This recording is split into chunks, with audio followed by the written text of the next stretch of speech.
Nous allons commencer par un mot de bienvenue du directeur général du Sénat. Monsieur le directeur général, vous avez la parole. Merci beaucoup, monsieur le coordonnateur Azoum Yali. Monsieur le coordonnateur de l'initiative Yali pour l'Afrique de l'Ouest. Monsieur le directeur du WARC,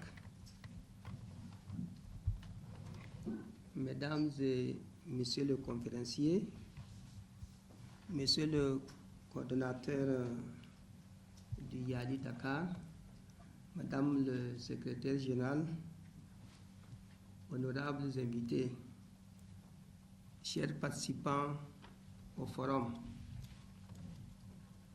c'est pour moi un réel plaisir de vous recevoir ici, au CESAG. Ce forum, je dirais, ce genre de forum est une activité traditionnelle au CESAG à l'occasion de la conception d'un programme de formation. Pour nous, cela rentre dans le cadre de l'ingénierie de la formation, qui consiste à faire participer des professionnels et le public cible dans la conception même du programme. En effet, dans la conception d'un programme de formation, le CESAG se fait toujours le devoir de faire appel à des professionnels, au public qui est ciblé dans le cadre de cette formation, pour soumettre le projet à la critique des professionnels, à la critique du public cible, pour s'assurer que le contenu de la formation, les méthodes pédagogiques, mais aussi le mode d'apprentissage sont pertinents pour atteindre les objectifs de la formation. Donc c'est pourquoi aujourd'hui, dans le cadre de ce projet YALI, nous avons fait appel à vous, à des jeunes, à des professionnels, les jeunes qui sont ciblés par la formation, mais aussi à des professionnels qui vont les encadrer pour voir effectivement si ce programme est pertinent pour atteindre les objectifs qui sont ciblés. Je rappelle que nous avons commencé à réfléchir sur ce projet, cela fait un peu plus d'un an, peut-être un peu moins de 2 ans. Monsieur So peut peut-être confirmer ça parce que c'est lui qui suit ce projet-là pour l'Afrique de l'Ouest. Donc, après plusieurs mois d'échanges, nous avons abouti à des programmes que nous allons soumettre à votre appréciation. Business and Entrepreneurship, Public Management, Civic Leadership. Voilà les 3 programmes qui sont prévus. Ces programmes vous seront présentés tout à l'heure dans les détails. Je voudrais ici insister sur l'importance que nous accordons au programme YALI. Parce que comme vous le savez, l'Afrique, notre continent, rencontre beaucoup de défis. Ces défis-là, vous les connaissez mieux que moi, c'est la pauvreté. Lorsqu'on parle de corruption, on parle de l'Afrique. C'est souvent les guerres, c'est souvent le chômage des jeunes. Et beaucoup de solutions ont été cherchées et des solutions ont été mises en œuvre. Mais ces mots que je viens de citer continuent de persister. Donc cela veut dire que nous n'avons pas encore trouvé la solution réelle qui puisse nous sortir de ce genre de problème. Mais nous avons en même temps constaté que il y a des secteurs où ça marche, il y a des jeunes qui réussissent. Et nous savons que la richesse principale de l'Afrique, c'est sa jeunesse. Par ailleurs, les jeunes sont très souvent mal écoutés. Et le projet YALI s'est concentré justement sur ces jeunes. Pour une fois, on va pouvoir les écouter, on va pouvoir les accompagner, on va pouvoir faire en sorte que les projets qu'ils ont, les idées qu'ils ont, puissent être mises en œuvre pour le développement durable de l'Afrique. C'est ça le YALI qui va vous être présenté dans le détail. Pour notre part, au CESAC, nous avons beaucoup d'espoir sur le YALI parce que cela rentre dans le cadre de la vision que nous avons de notre institution. Faire du CESAC une business school de rang international, de stature internationale. Une business school qui serait ouverte à l'ensemble des couches sociales pour le développement durable de l'Afrique. C'est ça le CESAC. Et c'est ce que le YALI nous apporte, c'est de nous accompagner dans la mise en œuvre de ce leadership-là, dans la mise en œuvre de cette vision que nous avons de notre institution. Donc, le renforcement des capacités pour une affirmation du leadership des jeunes en Afrique, c'est le thème de ce forum et c'est vraiment le thème principal de l'initiative YALI. Les jeunes qui sont au centre du YALI doivent prendre leurs responsabilités parce qu'aujourd'hui, nous savons que le devenir de l'Afrique pèse sur leurs épaules. Donc, ça serait pour moi aujourd'hui l'occasion de remercier d'abord ceux qui ont initié ce programme. J'aurai l'occasion de faire cela demain à l'ouverture solennelle. Mais d'ores et déjà, je voudrais remercier l'USAID qui a pris l'initiative de mettre en place ce programme en Afrique et de porter le choix sur le CESAC. Donc nous vous remercions, M. Sow, qui représente ici l'USAID, de la confiance que vous avez placée en notre institution. Nous remercions également les partenaires avec lesquels nous avons initié dès le début ce projet, à commencer par WARC, qui est représenté ici par son directeur, mon grand frère et ami qui est ici, qui va sûrement tout à l'heure prendre la parole et il le fera mieux que moi parce qu'il est dans le domaine de l'accompagnement des jeunes depuis plusieurs années. Je remercie aussi Synapse, le directeur, je ne l'ai pas encore vu dans la salle, donc c'est le domaine principal, l'accompagnement des jeunes. Ce sont nos deux principaux partenaires avec lesquels nous avons conçu ce programme, mais aussi avec lesquels nous allons mettre en œuvre ce programme. Il y a d'autres partenaires tels que Africa 2.0, qui est un partenaire principal aussi dans la mise en œuvre de ce programme. D'autres partenaires vont nous accompagner, soit sur le plan financier, soit en nature, pour la mise en œuvre de ce programme-là. L'ensemble de ces partenaires, je les remercie beaucoup. Je remercie aussi ceux qui sont là pour pouvoir encadrer nos jeunes, aujourd'hui déjà dans le cadre de ce forum, mais aussi plus tard dans la mise en œuvre de ce programme. Les participants à ce forum, vous les jeunes, sachez que ce programme a été créé pour vous.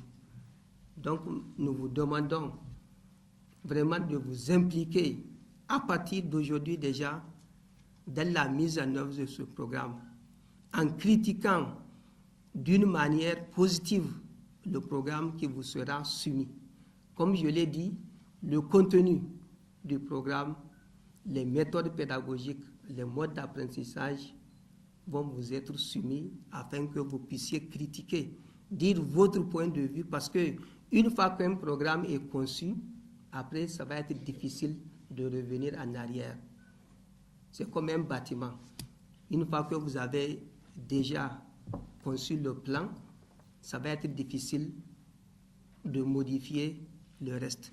Donc, c'est pourquoi c'est vraiment avec beaucoup d'attention que je voudrais que vous puissiez prendre la parole, discuter, échanger pour dire votre point de vue, vos besoins, et soyez sûr que votre point de vue et vos besoins vont être pris en compte dans la mouture finale de ce programme-là. Donc, je voudrais m'arrêter là en vous remerciant encore de votre participation ici à ce forum. Je vous remercie beaucoup.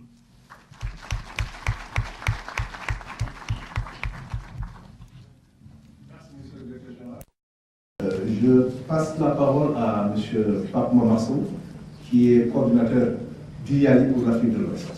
C'est le patron d'IALI pour ces régions du monde. Merci. Un peu le cadre, le grand contexte pour ce programme.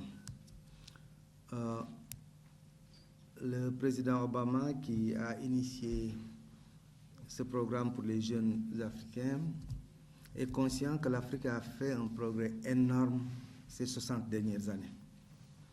Mais est aussi conscient que nous sommes encore très en retard du point de vue de la cadence adoptée par les autres, donc, et que nous devons essayer de nous rattraper.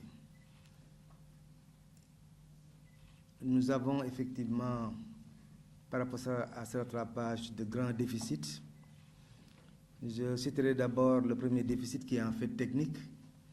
Pour vous en référer un peu à ça, regardez tout ce que nous importons, ce qu'on mange, nos habillements, notre médecine, nos livres, tout est importé. Juste pour dire qu'on a des ressources pour les transformer, mais à ce niveau-là, il y a encore quelque chose qui ne marche pas. Deuxième gap ou déficit, nous avons des déficits infrastructurels en Afrique. Ça m'a pris pour venir du Ghana jusqu'ici à peu près presque 9 heures de temps, parce qu'il faut passer par le Togo, passer par donc les moyens de communication sont horribles. Bon. Nous avons aussi un gap technologique qui est en train de se rattraper, mais vous savez que l'Internet n'est pas partout. Le téléphone, la communication, nous avons toujours beaucoup de problèmes à ce niveau-là. Des gaps au niveau aussi de nos ressources, nous empruntons beaucoup, parce que nous ne générons pas ou nous ne transformons pas assez, même si par ailleurs nous avons presque tout. Il y a de la terre, il y a de l'eau, il y a des minerais, il y a tout en Afrique. Un autre gap qui est un gap très important, c'est le gap des données. Nous ne savons pas exactement combien sommes-nous, combien de ceci, combien de cela. Donc, pour toutes ces choses-là, nous n'avons pas de base de données assez intéressante pour nous permettre d'informer la plupart de nos décisions. Un autre gap qui est un gap aussi assez important, c'est le gap culturel. Et ce gap, il est tellement important que je crois que ça mine une bonne partie de ce que nous allons faire. Mais le gap qui nous semble être un gap stratégique, c'est le gap de leadership.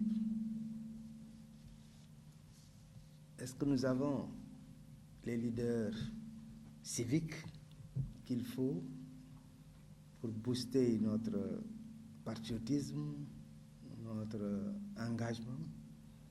Est-ce que nous avons des leaders en business et en entrepreneuriat qui nous permettent d'aller conquérir tous les marchés dans un monde ouvert? Est-ce que nous avons aussi tous les leaderships nécessaires en management public qui nous permettent d'avoir des modes de gouvernance transparents, efficaces, efficients, qui respectent le droit? Donc, tout ça constitue effectivement des programmes, en fait, des déficits majeurs sur lesquels le président Obama a cru que nous devons nous investir. Mais quand on parle de leadership, bien sûr, c'est moins encore les institutions, c'est moins encore les procédures, c'est moins les organisations que les hommes. Et donc c'est un pari, un engagement sur l'homme que nous avons fait, d'essayer de voir exactement comment faire en sorte que nous puissions bâtir des visions, nous puissions bâtir des attitudes. Et là, par attitude, j'entends valeurs, dire quels sont les principes, quelles sont les priorités que nous devons pouvoir adopter pour faire en sorte que notre continent puisse aller de l'avant. Donc c'est aujourd'hui le choix qui a été fait non seulement sur l'homme, mais sur les jeunes. Parce qu'au moins à ce niveau-là, nous savons qu'il y a encore, je ne dis pas une table rase, mais au moins la possibilité ou l'agilité qu'il y a chez la jeunesse fait que nous pouvons déjà inculquer un ensemble de valeurs, modeler encore les consciences et faire en sorte que, effectivement, ces jeunes puissent avoir les attitudes qu'il faut et qu'ils puissent avoir les engagements qu'il faut. Et juste pour reprendre un peu Mandela qui disait que le leadership c'est le caractère, parce qu'il trouve que c'est la force du leader, c'est ça, et il trouve que c'est l'attitude de chacun de ces leaders qui va déterminer notre altitude. Donc c'est donc en fait une hypothèse de développement que nous posons ici en nous disant que investissons sur les jeunes leaders parce que c'est eux qui ont cette capacité encore à transformer, cette capacité à changer, cette capacité à innover et cette capacité à développer l'Afrique.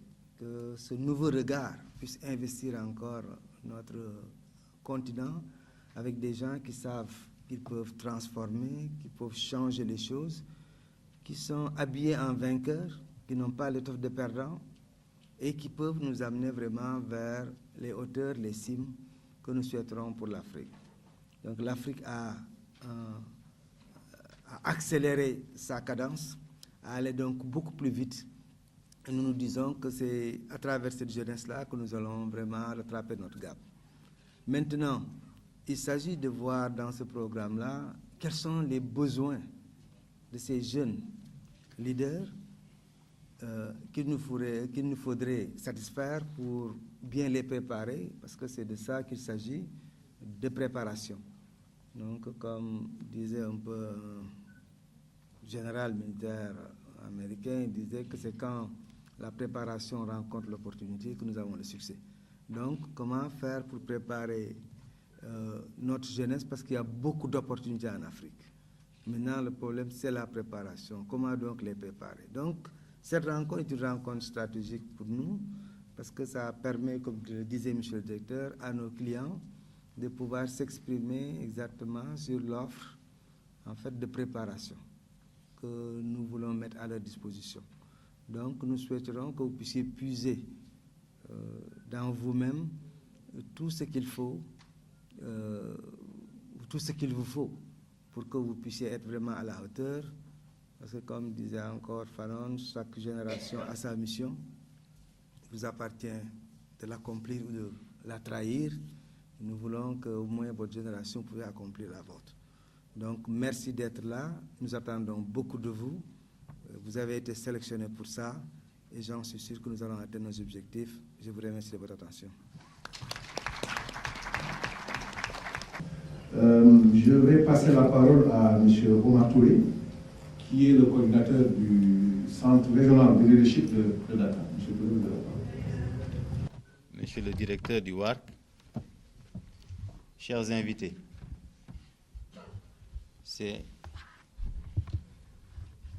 avec honneur et un grand plaisir que je vais vous présenter le Centre régional pour le leadership en Afrique de l'Ouest, qui va être l'instrument de mise en œuvre du programme YALI dans ses grandes composantes de formation.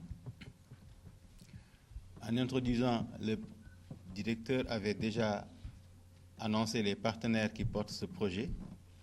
Comme vous le voyez ici, le projet YALI est vraiment un partenariat public-privé des États, les États-Unis et le Sénégal, des institutions comme la Fondation Mastercard, la Fondation Citi, mais aussi des acteurs du secteur privé qui se réunissent pour donner leur confiance à des institutions de formation qui interviennent et qui ont une certaine notoriété dans le développement du renforcement de la capacité des jeunes en Afrique pour mettre en œuvre ce programme.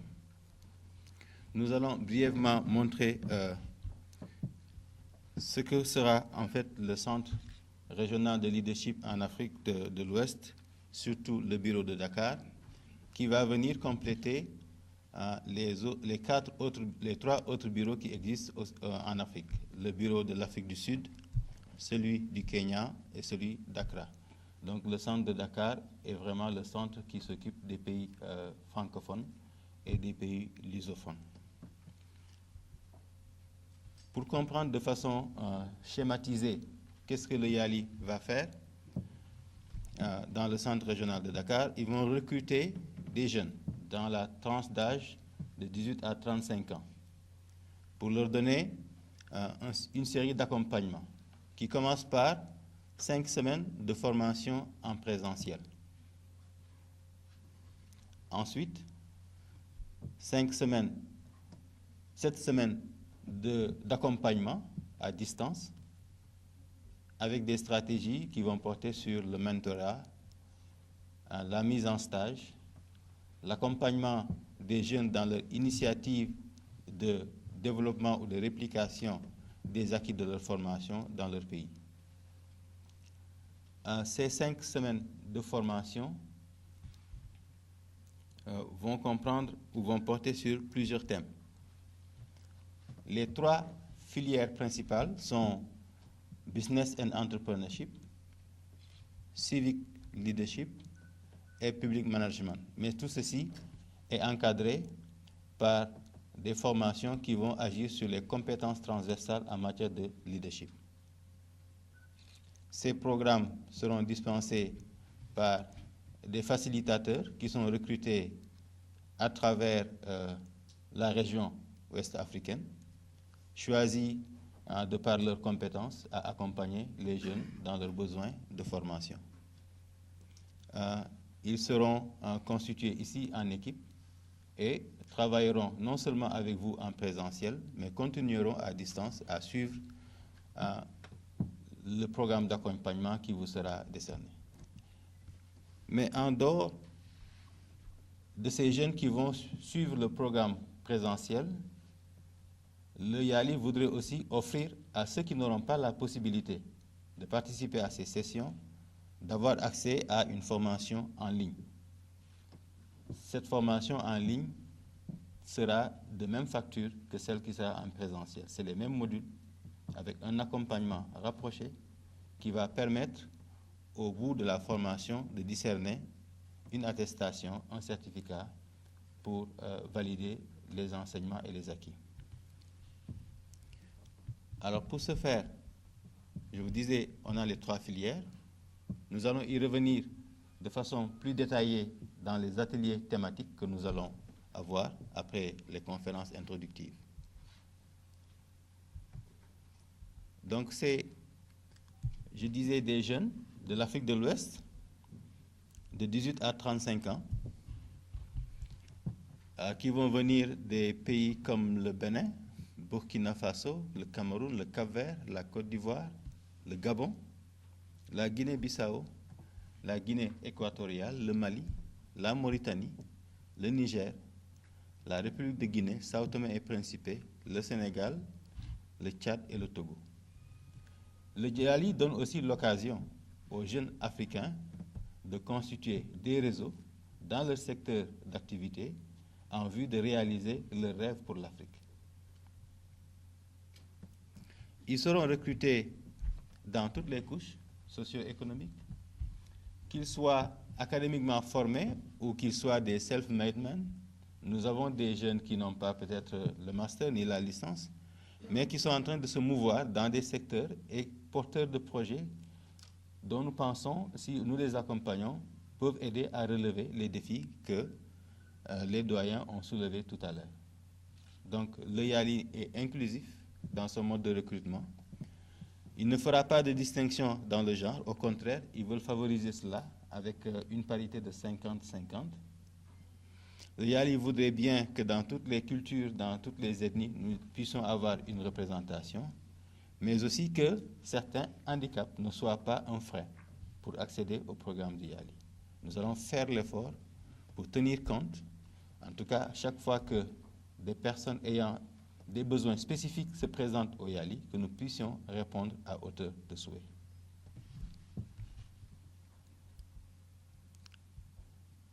Alors, nous allons faire des formations sous forme de cohortes. Dans chaque filière, par exemple, business entrepreneurship, ou civic leadership, ou public management, nous allons recruter par groupe de 25 jeunes qui vont suivre la formation présentielle.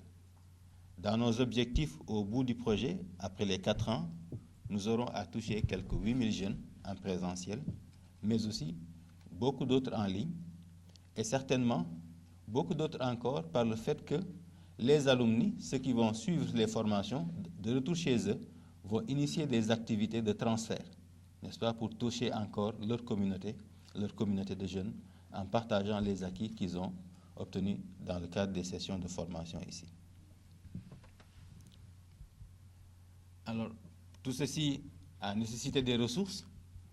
Le budget global, on parle de 22 millions de dollars, qui sont les efforts de USAID, la Fondation Mastercard, la Fondation Citi, Tigo, mais aussi CESAC, le WARC, le Synapse Center et beaucoup d'autres partenaires qui se sont déjà annoncés, aussi bien en des contributions en nature, parce que peut-être qu'ils ont des programmes de formation ou des dispositifs de formation que les jeunes pourraient utiliser, ou alors apporter des ressources pour mettre en œuvre quelques pans de programmes ou toucher encore plus de jeunes.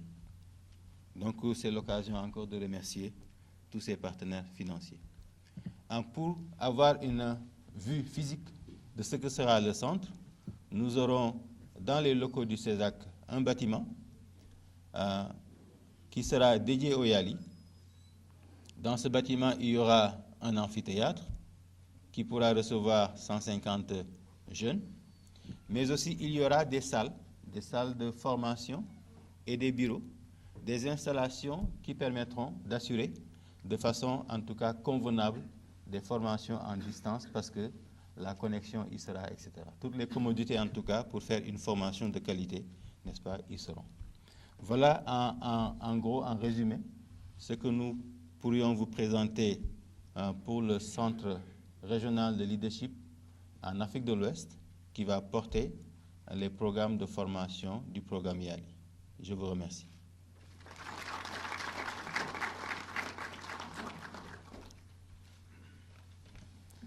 Je vous remercie, monsieur le coordinateur du projet YALI. Je crois que vous pouvez rester pour faire une présentation du forum en même temps, avant de partir. Merci.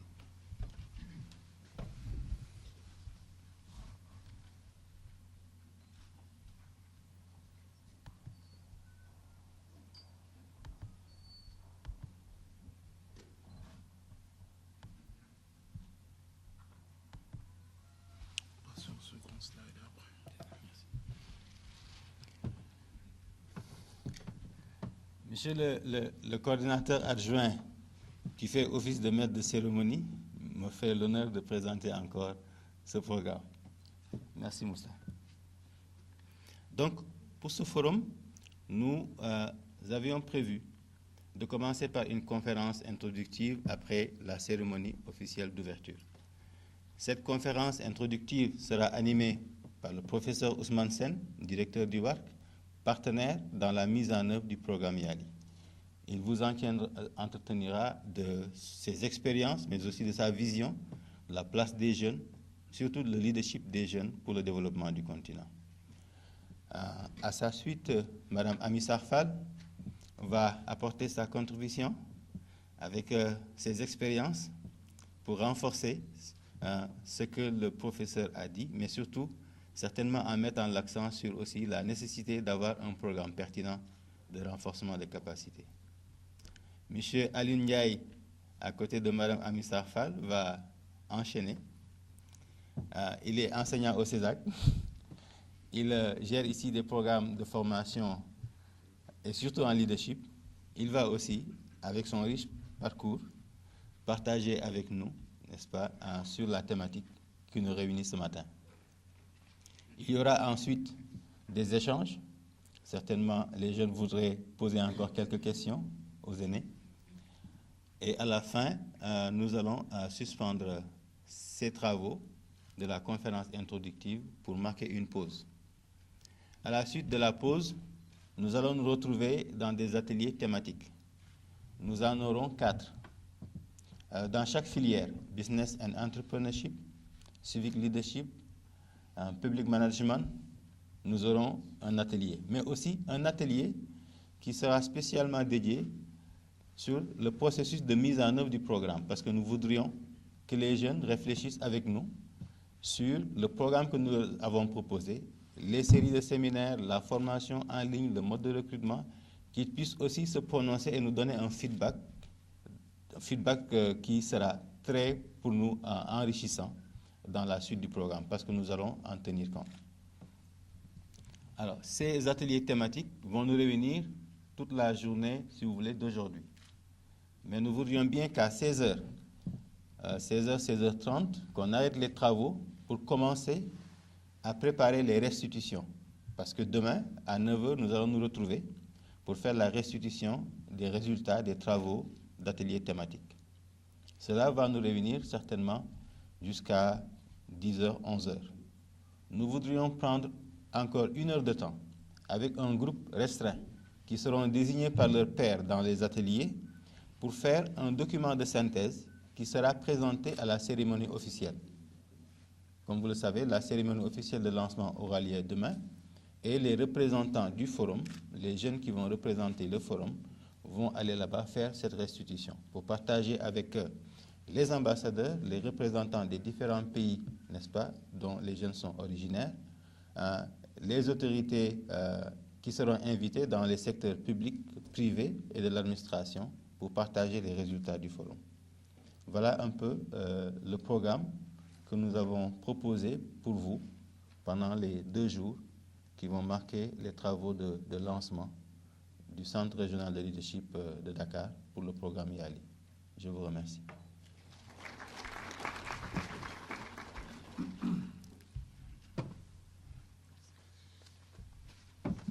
D'intellectuels de haute facture qui vont devoir participer à ce panel pour discuter du thème du renforcement des capacités pour une affirmation du leadership des jeunes en Afrique.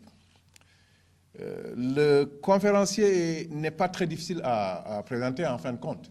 Le professeur Ousmane Sène, que tout le monde connaît, donc, qui est un éminent intellectuel au Sénégal, professeur à l'Université de Dakar, directeur du Centre ouest africain pour la recherche, le West African Research Center de WAC.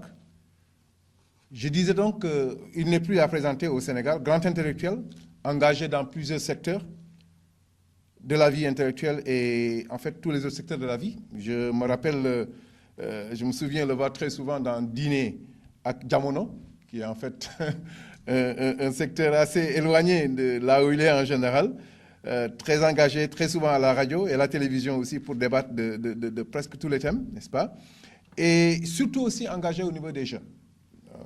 L'institution qu'il dirige, le West African Research Center, est un creuset où plusieurs jeunes venant de plusieurs horizons, pas seulement d'Afrique, mais des États-Unis et d'Europe, se rencontrent pour échanger et travailler.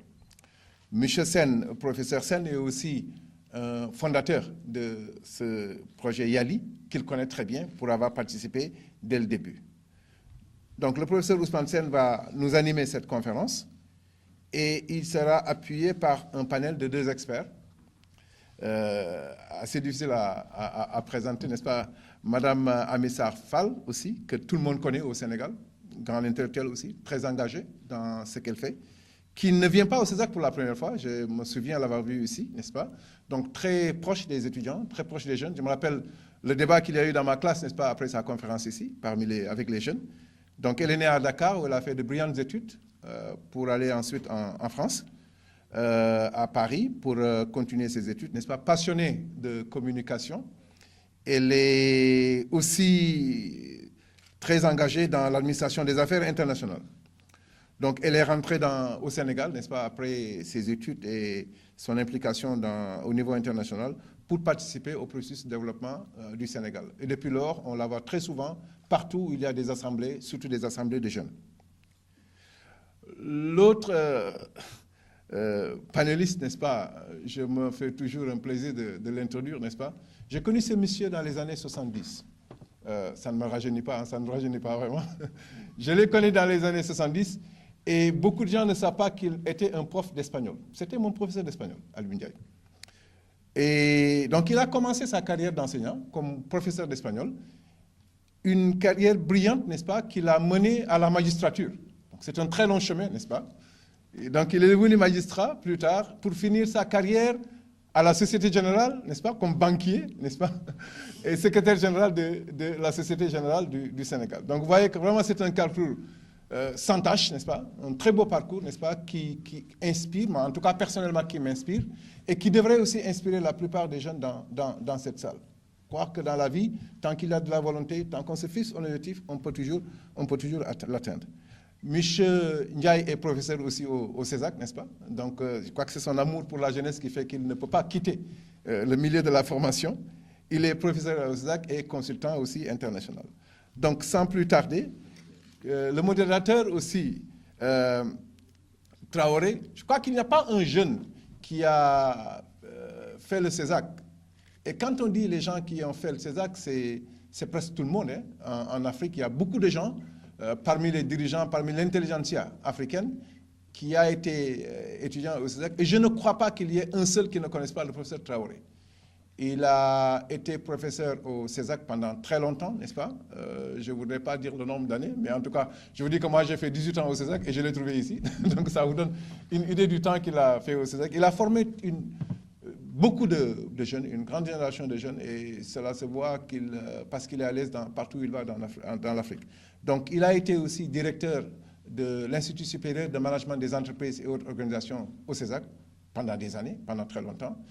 Et il n'a pas décroché, n'est-ce pas, parce qu'il continue à encadrer les jeunes, n'est-ce pas, et à être consultant, pas seulement au Sénégal, mais dans tous les pays de l'Afrique. Je ne connais pas un seul pays où il n'a pas traîné sa valise, n'est-ce pas, pour animer un séminaire ou une formation, n'est-ce pas, qui concerne justement les jeunes. Et je disais à M. Touré la dernière fois que s'il y a une référence pour le leadership au CESAC, c'est peut-être M. Traoré, n'est-ce pas, qui a eu à faire beaucoup de formations sur le leadership des jeunes, n'est-ce pas. Donc, M. Traoré est le modérateur de ce débat-là. Donc, M. Traoré, vous avez la parole. Et je voudrais, avant de passer la parole, je chercherai à m'acquitter de ma tâche de la façon la plus rationnelle possible. Et je pense que le programme YALI est un programme très important, très intéressant. On vient d'avoir un aperçu par les différents intervenants qui nous ont présenté ce programme-là. Et c'est un programme qui compte beaucoup sur les jeunes. Et j'espère que les jeunes seront nombreux à prendre la parole, justement, pour exprimer leur point de vue après les conférences. Alors, sans plus tarder, je voudrais passer la parole au professeur Sène pour qu'il introduise le premier thème, n'est-ce pas, qui est l'objet de cette conférence. Monsieur le coordonnateur du YALI, Dakar, Messieurs, Mesdames les personnes ressources qui nous avaient fait l'amabilité de vous présenter ce matin, d'ailleurs dès 9 h, je voudrais le reconnaître.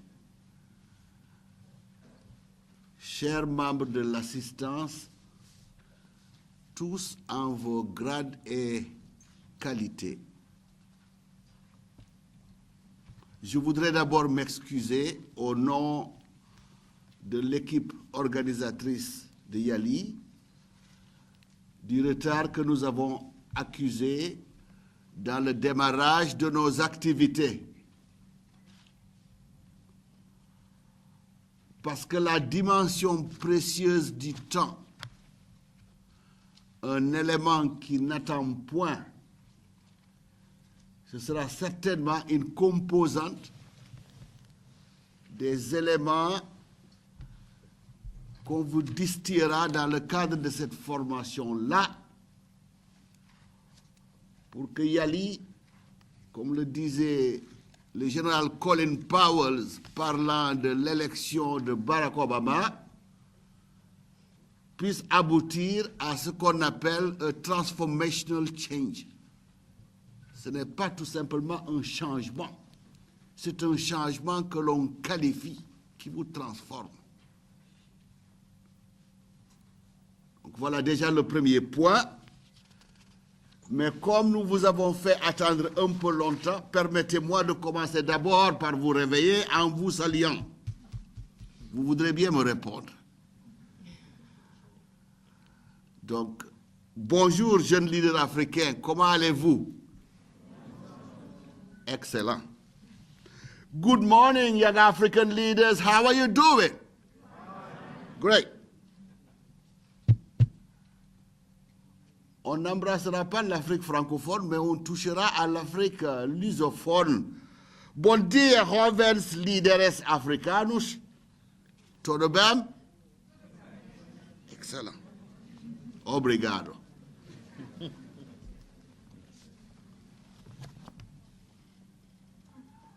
Vous m'avez répondu. Ça veut dire que vous reconnaissez et vous acceptez le fait d'être leader. C'est intéressant ça, parce que le travail qu'on devrait faire, c'est d'arriver à faire de vous des leaders. Vous vous acceptez déjà comme leader, puisque vous m'avez répondu.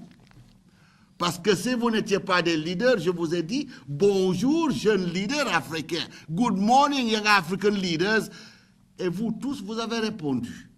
Vous l'êtes donc. Ma tâche s'arrête donc là peut-être, à moins que je vous pose une question. Parce qu'au fond, c'est quoi être un leader? Parce que ce mot me pose un problème. Comment se fait-il que le mot leader, qui devrait avoir des équivalents dans toutes les langues, n'est presque jamais traduit? Jóvenes líderes africanos, c'est le portugais.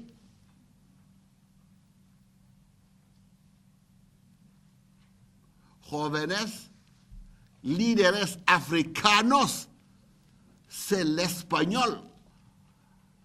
Même Fidel Castro, l'anti-anglo-saxon,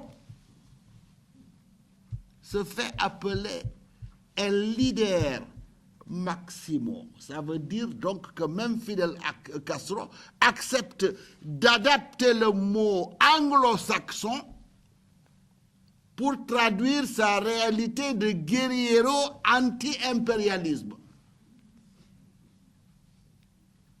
Vous venez aux langues africaines, ce sera toujours leader, leader, leader. Ne peut-on pas traduire ce mot, ou pourquoi ne le traduisons pas?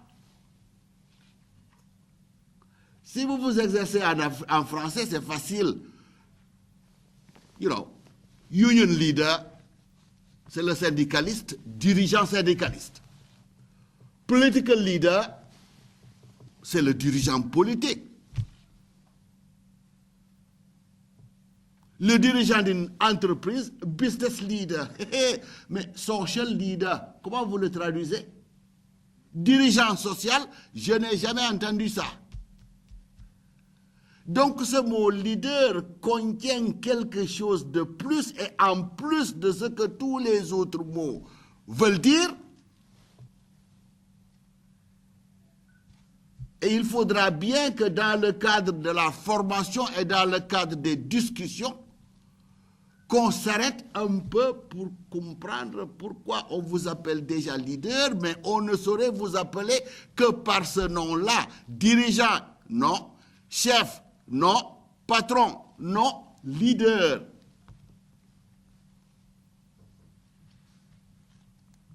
Donc, chers leaders, à partir d'aujourd'hui, commencez déjà à travailler, faire travailler votre cerveau, mais au fait, qu'est-ce qu'un leader?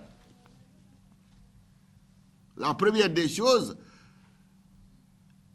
ou la première conclusion, monsieur leader, je suis devant. C'est un truisme, c'est une évidence. Mais ajoutez tout de suite, je suis leader, je regarde derrière. Parce que si vous êtes leader et vous êtes devant sans qu'il y ait derrière, vous ne saurez être leader. Vous ne pouvez pas être le leader de votre propre personne ou de votre propre ombre. Pour que vous soyez leader, il faut que le derrière, l'arrière, fonctionne. Vous ne le serez jamais un leader tant qu'il n'y aura que votre seule et unique ombre. Le leadership, en tant que vous ayez des gens avec vous. Et des gens qui devraient compter autant que vous. Une autre question. Nous avons été jeunes, mais jamais l'Afrique n'a parlé de nous comme jeunes leaders. Tout ce qu'on a entendu alors que nous étions jeunes, c'est aller à l'école, travailler dur. Mais vous êtes les leaders de l'Afrique, jamais. Venez à une rencontre, une réunion parce que vous allez faire l'Afrique, jamais. Comment se fait-il qu'on attende maintenant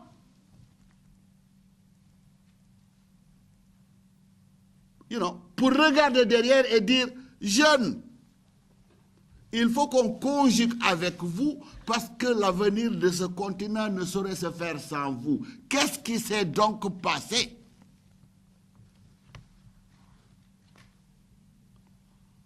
Parce que l'indépendance des pays africains, c'était quand même indépendance tcha-tcha.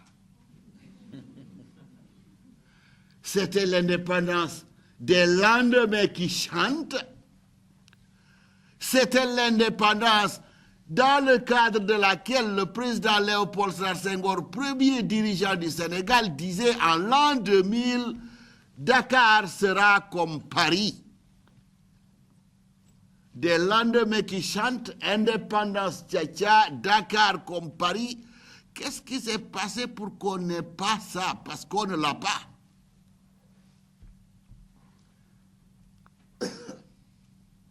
Même si vous n'avez pas vécu cette période, des situations politiques instables, guerre civile, coup d'État, président à vie, empereur à vie, abus des richesses. De tout ce qui s'est passé dans ce continent et sur ce continent, les seules choses que vous pouvez dire et mettre sur le bilan, c'est ce que je viens de vous énumérer.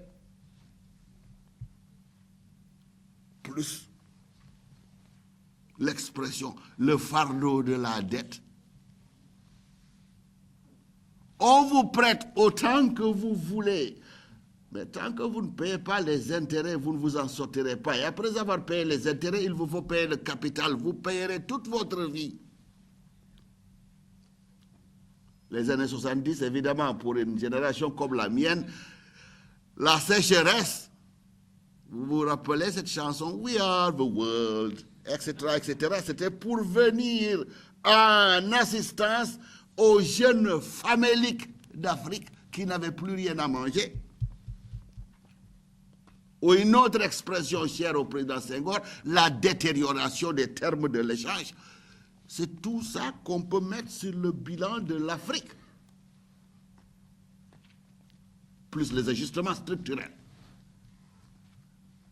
À tel point que dans ces années-là, 70, 80 et début des années 90, les seules choses que vous pouviez lire ressemblaient peut-être au livre de René Dumont, que beaucoup de gens ont oublié.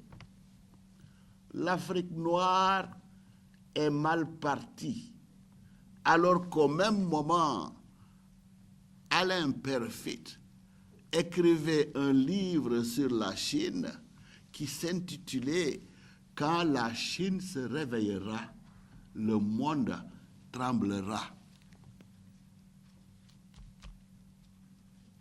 Tout le monde tremble maintenant devant la Chine. Non point que le dragon chinois se soit armé d'armes à destruction massive, mais que toutes les économies risquent d'être perturbées et remises en cause et menacées par l'ogre chinois qui veut tout acheter. L'horizon n'a commencé à s'éclaircir que dans les années 90, marqué entre autres par la libération de Mandela et la fin de l'apartheid, et à partir des années 2000 donc, au début du XXIe siècle, l'émergence d'une jeunesse africaine qui entend de plus en plus faire entendre sa voix. Quoique vous avez un 23 juin au Sénégal, ce ne sont pas les adultes qui ont été devant, c'est les jeunes. Le Burkina a un président légitimement élu. Le peuple burkinabé le doit au balai citoyen. Le balai citoyen, c'est les jeunes qui ont voulu se réveiller à 4 heures du matin pour aller voter, mais qui avant ont rempli toutes les artères de Ouagadougou pour dire qu'ils ne sont pas d'accord. La Tunisie aussi, à travers sa jeunesse, a montré l'exemple. Par rapport à ces changements positifs qui ont commencé à se dessiner un peu partout en Afrique, je ne pourrais pas être plus éloquent et plus persuasif que l'initiateur même du projet Yali, le président Barack Hussein Obama, qui vous reconnaît dans tout cela un rôle décisif tel qu'il le déclare lors de sa visite en Éthiopie et en Afrique du Sud en 2013. Il vous dit, the continent has archived historic gains in health from fighting HIV/AIDS to making childbirth safer for women and babies. Millions have been lifted from extreme poverty. So this is extraordinary progress. And young people like you are driving so much of this progress because Africa is the youngest continent. L'Afrique est le plus jeune continent. Un continent qui a enregistré récemment des gains, des bons en avant extraordinaires dans le domaine de la santé, le combat contre le VIH/Sida, les naissances qui se font avec beaucoup plus de sécurité et de sûreté maintenant, et que des millions d'Africains sont sortis de la pauvreté extrême. Et les acteurs de tout cela, les jeunes de la jeune Afrique. Bien avant lui, un autre héros africain a tressé, et à juste raison, des lauriers à la jeunesse africaine qu'il dit respecter et en qui il déclare avoir confiance parce que tout simplement, il a commencé à mener le combat contre l'oppression, l'injustice et la stigmatisation alors qu'il n'était qu'un écolier. Parce que Mandela pense que young people are capable, when aroused, of bringing down the towers of oppression and raising the banners of freedom. Donc il pense que les jeunes, et en particulier les jeunes africains, sont capables, lorsqu'ils sont suffisamment stimulés, de mettre à bas les citadelles de l'oppression et de hisser haut la bannière de la liberté. À l'heure actuelle, donc, et presque tous les signes concourent à faire penser que le continent du XXIe siècle, c'est bien l'Afrique.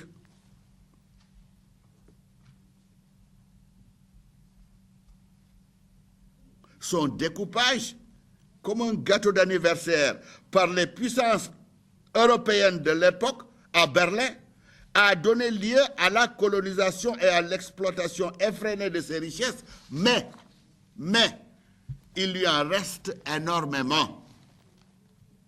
L'école européenne elle-même, qui était aussi censée faire de nous de bonnes répliques, de bonnes copies du jeune français, du jeune anglais ou du jeune portugais, eh bien, cette école n'a pas réussi dans sa mission assimilatrice et plus que jamais, nous sommes fiers de chanter avec vous Africa.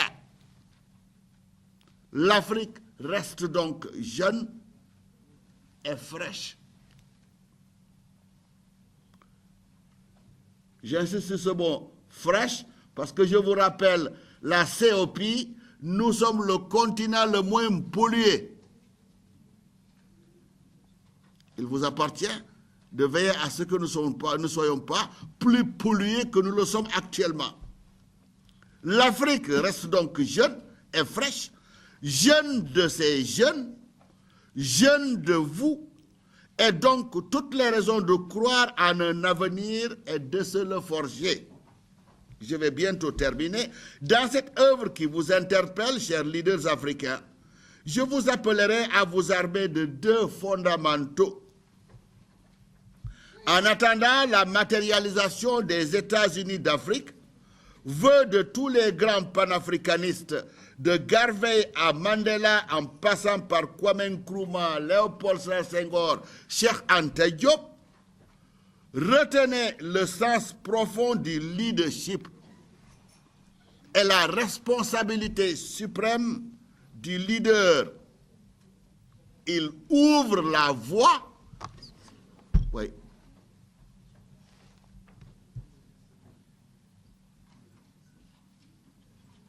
Des ethnies et des races. De ce point de vue-là, rappelez-vous un peu Mandela à nouveau. I appeal to the youth and those on the ground.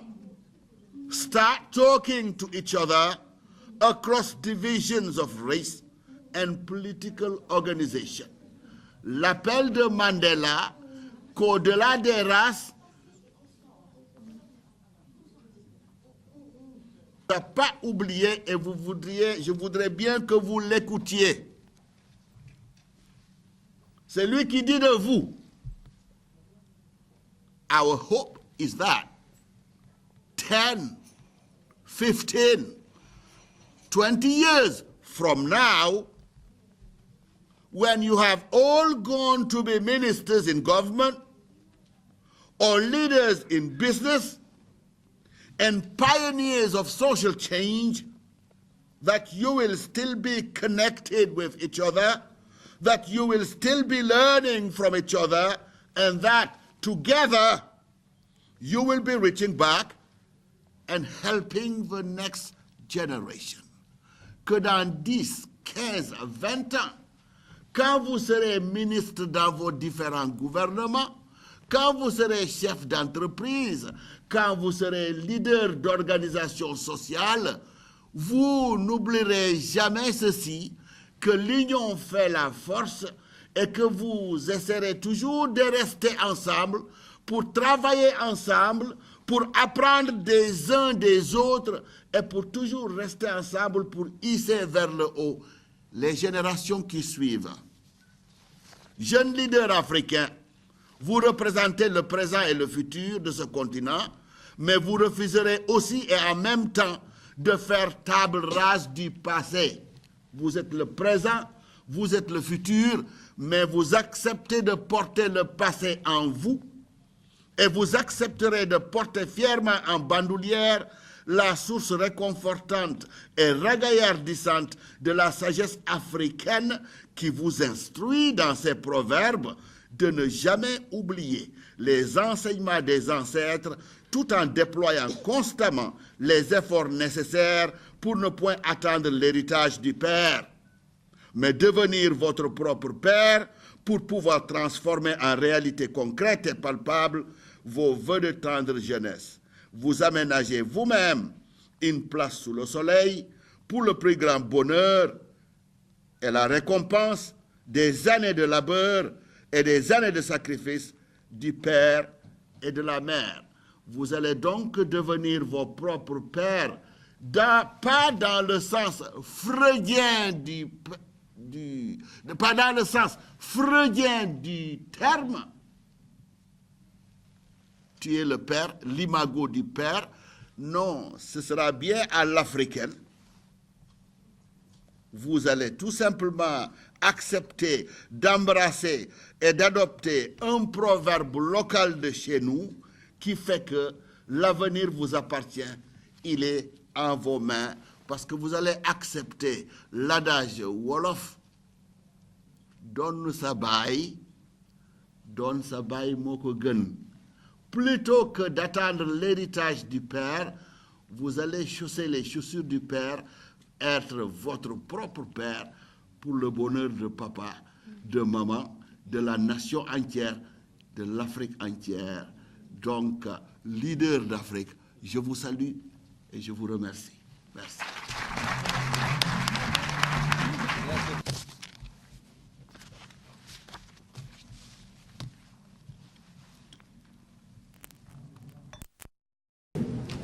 Alors, merci, professeur Sen, pour cette brillante conférence. Je pense qu'il interpelle les jeunes, surtout, avec plusieurs points de vue que vous avez développés dans le cadre de votre exposé.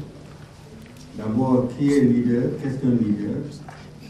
Pourquoi ce terme ne peut pas être traduit dans d'autres langues? C'est un aspect là.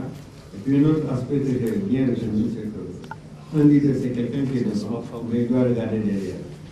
Parce qu'effectivement, pour être leader, il faut être influencé. Donc, être capable d'influencer les gens pour la communication, toujours par rapport au leadership. Madame, vous avez la parole. Monsieur le modérateur, chers professeurs, chers étudiants, je vous salue. C'est un de revenir ici au CESAC. La dernière fois que j'avais animé une conférence ici, c'était en 2012, je pense, 2013-2012. Et c'est toujours un honneur de revenir dans votre prestigieux établissement qui forme l'élite africaine. Et permettez-moi vraiment de vous remercier pour cette marque de confiance. Et j'adresse mes remerciements au coordonnateur de Yali, Dakar, que je félicite pour cette initiative, en même temps que toute son équipe. Vous savez, souvent, on s'étonne, on se dit comment est-ce que des mouvements extrémistes parviennent à recruter des Sénégalais, des Africains. C'est très simple. Moi, je dis toujours parce qu'ils ont su leur parler, comme il fallait leur parler à ce moment précis. Les jeunes aujourd'hui font face à cette anxiété de l'avenir. Ils se disent comment est-ce que nous allons faire pour réussir. Il y aura des personnalités fortes, mais il y aura aussi des personnalités faibles. Il y aura certaines personnes qui se diront on n'y arrivera jamais, ou des personnes qu'on aura condamnées d'avance à l'échec, ou qu'on aura isolées ou rejetées dans leur famille ou dans leur société. Ces personnes, comme chaque personne, cherchera à se valoriser et ils trouveront refuge là, ils seront acceptés. Donc quand vous faites ce genre d'initiative, monsieur le coordonnateur, j'aimerais vraiment vous féliciter, vous encourager, et ainsi que tout le CESAC, parce que la jeunesse a besoin qu'on lui parle. Il ne faut pas sous-estimer les paroles. Il ne faut pas sous-estimer les paroles parce que souvent, quand on parvient à dévier un jeune de sa trajectoire, c'est parce qu'au moment où il aura été le plus fragile, où il aura eu envie de craquer, on sera venu à ce moment précis pour lui faire croire qu'il peut compter autrement.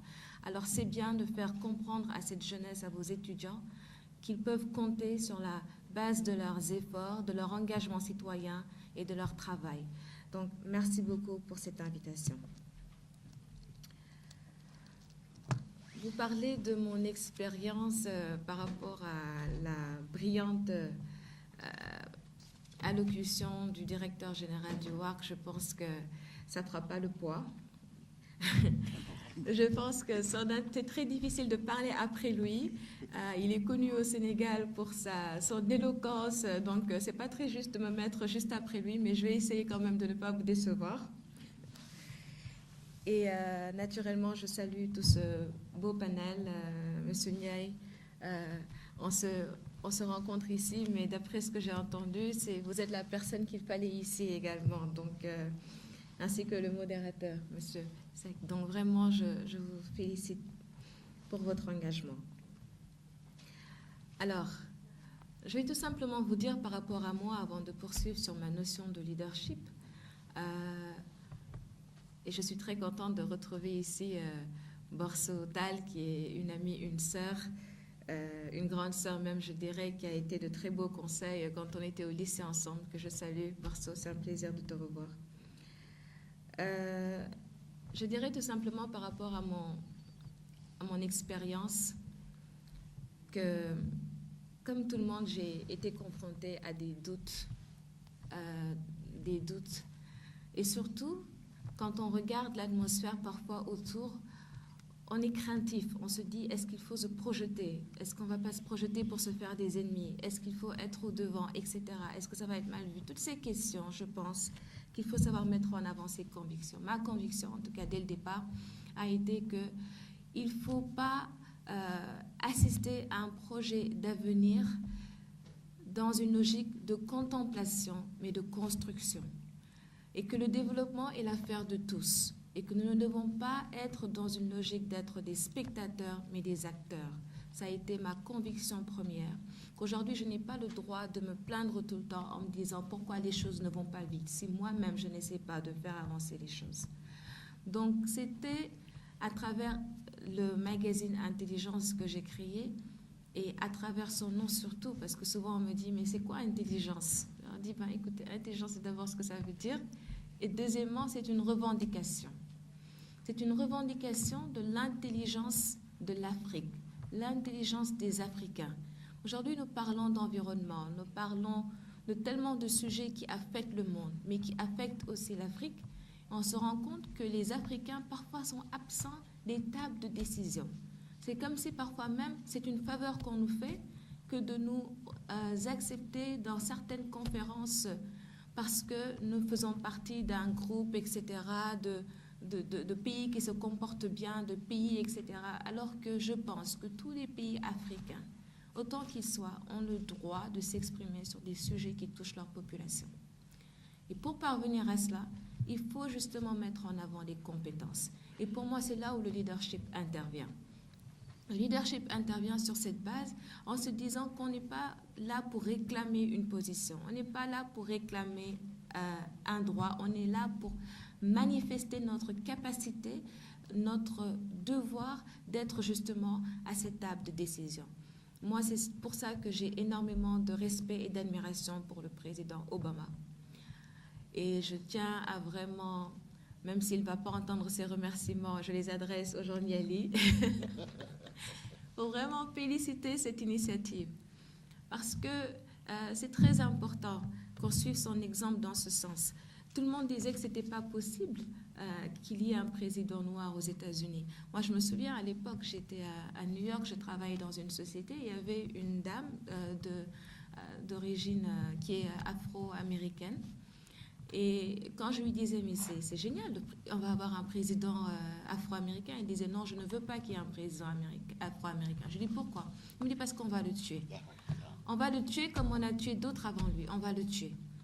Alors, j'étais déçue, mais en même temps, c'est la personne qui réfléchit comme ça, j'accepte cela, mais heureusement que le président Obama n'a pas eu cette même peur. Heureusement qu'il a refusé que cette peur le bloque, et heureusement qu'il s'est appuyé justement sur l'espoir d'autres personnes pour concrétiser, réaliser son rêve. Et j'ai eu la chance à l'époque, avant qu'il ne soit président, parce que j'étais tellement admirative, je me suis dit qu'il fallait aller à sa rencontre parce qu'ils ils étaient tout le temps en campagne. Et je l'ai écouté comme ça un jour à New York et c'était un des plus beaux moments de ma vie, il faut le dire. Et il a dit une phrase à l'époque, il a dit « Change comes from the bottom up ». Et moi, ça m'avait particulièrement touchée. Je me suis dit « Exactement, c'est ça ». On ne peut pas être là dans une logique attentiste en nous disant que les choses vont venir d'elles-mêmes, que les pouvoirs publics vont nous donner des bourses, que nous allons réussir, que nous allons tout avoir des gouvernements. Nous ne pouvons pas aujourd'hui croiser les bras en disant que les choses vont venir. Et c'est là où je suis tellement admirative des étudiants du CESAC parce que chaque fois, ils sont là à organiser des activités, à faire des choses pour promouvoir la citoyenneté. Je pense à Oscar qui était là tout de suite, qui est tout le temps là quand il y a des événements. C'est très important qu'on se dise que nous sommes nos propres acteurs de développement. Ça, c'est très important. Et Change comes from the bottom up, c'est quelque chose qui est resté dans ma tête.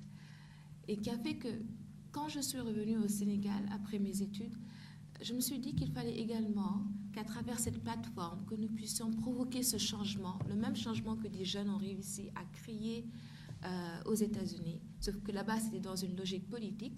Mais ici, c'est vraiment dans une logique de dire ensemble, qu'est-ce qu'on peut faire. D'où le titre Intelligence avec S, pour dire que nous tous ensemble avons la capacité de lutter contre le gaspillage intellectuel.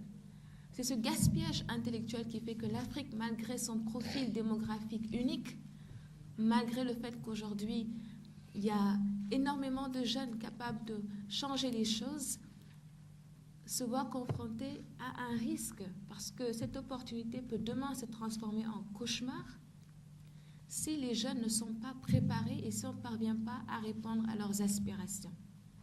Et c'est justement pour qu'il n'y ait pas de déception à la fin, pour qu'on ne se dise pas « j'ai fait tout ça pour rien », que ce genre d'initiative est à saluer parce que ça pousse les jeunes à être conscients de leurs responsabilités, à assumer leurs échecs et à se dire que s'ils n'ont pas réussi, est-ce qu'ils ne doivent pas se poser la question à savoir est-ce qu'ils ont fait le mieux qu'ils pouvaient.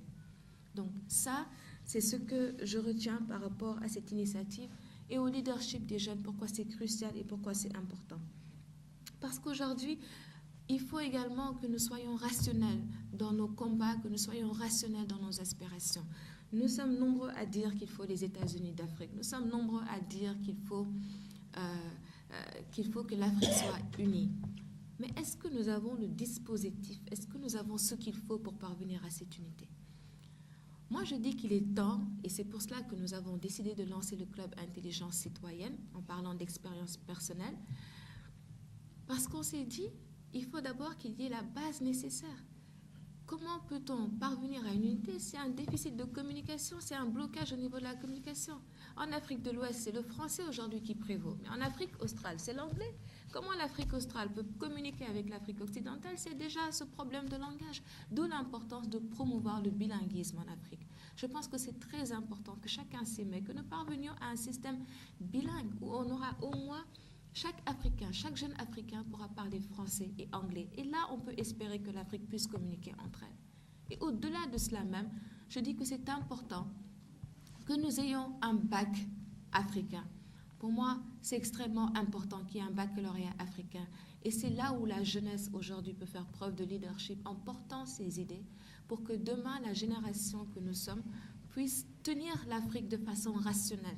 Que nous ne soyons pas juste là à revendiquer toujours des choses, mais que dès à présent, que nous nous attelons à mettre ce qu'il faut pour qu'il y ait la base nécessaire pour parvenir à ce à quoi nous aspirons, c'est à savoir l'unité africaine. Donc, moi vraiment aujourd'hui, c'est ce que j'avais envie de partager avec vous. Vous dire que pour moi, un leader, c'est aussi la transmission des valeurs. Hier, nous avons fait la grande rentrée citoyenne et nous avions comme marraine Madame Maïmouna Kane Touré, qui est la première femme technocrate à être ministre au Sénégal. Elle racontait comment, parfois, il lui arrivait de quitter la maternité pour aller faire des examens juste le lendemain. Et la ministre qui a présidé l'événement a dit quelque chose de très intéressant. C'est la première femme polytechnicienne du Sénégal, Madame Maïmouna Ndoye Seck, c'est la première femme polytechnicienne du Sénégal, et c'était également la première femme à intégrer l'armée. Elle a parlé en disant qu'à l'époque, quand elle a demandé à l'armée si elle pouvait se marier et qu'on lui a autorisé à se marier, On lui a dit, si tu continues tes études, si tu te maries, tu vas gâcher tes études. Elle leur a dit, ben, si Maïmouna Kane a réussi, pourquoi moi je ne peux pas réussir? Pour vous dire aujourd'hui que pour moi c'est ça un leader. C'est quelqu'un qui se bat et qui inspire d'autres à se battre et qui sert d'exemple et qui parvient justement à cette transmission de valeurs. Moi je pense que c'est cela qu'il faut. Et surtout, nous autres jeunes, soyons conscients du fait que nous n'avons pas besoin d'être favorisés aujourd'hui pour réussir, parce que des leaders, à l'instar de monsieur le directeur et d'autres, nous ont montré que dans des conditions plus difficiles, il était possible de réussir. Monsieur Amadou Martarmo, qui est un leader que je respecte, qui est le premier africain à diriger l'UNESCO. Figurez-vous que dans son enfance, quand il n'avait pas d'électricité, il se mettait sous des poteaux dans la rue pour lire. Ça, c'est quelque chose que vous ne ferez jamais aujourd'hui, mais c'est quelque chose qu'eux, ils ont fait. Ils sont parvenus à des niveaux insoupçonnés. Donc, c'est pour vous dire que nous avons la chance d'être aujourd'hui dans un monde connecté. Nous avons la chance d'être dans un monde où nous avons déjà des pionniers. Moi, si je suis là aujourd'hui, c'est parce qu'il y a eu d'autres femmes avant moi, comme Mme Annette Maïderneville, qui sont battues dans des conditions plus difficiles. C'est pour vous dire que c'est possible d'être leader. C'est possible de mesurer l'opportunité, la chance que nous avons, et c'est possible ensemble de réussir. Et soyons des leaders avec de la compassion. Comme le disait la dernière fois quand j'ai interviewé le Dalai Lama, il a dit la compassion, c'est la faculté de se mettre à la place de l'autre. Cette empathie, se dire ce qu'il vit, si j'étais à sa place, comment je me sentirais? Et là, vous verrez que nous ferions preuve de tolérance les uns envers les autres. Et donc, je vous invite, futurs leaders de ce continent, à faire preuve de persévérance dans ce que vous ferez et surtout d'unité. Luttons ensemble contre le gaspillage intellectuel. Nous sommes aujourd'hui des millions d'Africains. Imaginez ce que nous sommes capables de faire de ce continent si chacun d'entre nous décide de jouer sa partition. Et surtout, je terminerai par dire, soyons dans cette logique existentialiste. Ne nous jetons pas des pierres. Luttons contre tout ce qui peut créer, qui peut faire obstruction à notre unité. Soyons ceux qui diront du bien de nos frères et de nos sœurs. Refusons ces tentatives de division et de diffamation qui font qu'on a peur parfois de se rapprocher de l'autre, alors que pour qu'il y ait unité, il faut qu'il y ait esprit collectif. Il faut refuser l'individualisme en nous disant qu'on ne peut pas réussir seul et que nous avons besoin les uns les autres. Et le CESAC est vraiment le lieu qui magnifie le plus, qui donne le plus envie de croire que c'est possible. L'unité africaine est possible parce que ce sont des étudiants africains qui sont ensemble, qui sont là aujourd'hui et qui seront là demain, Inch'Allah. Je vous remercie pour votre attention.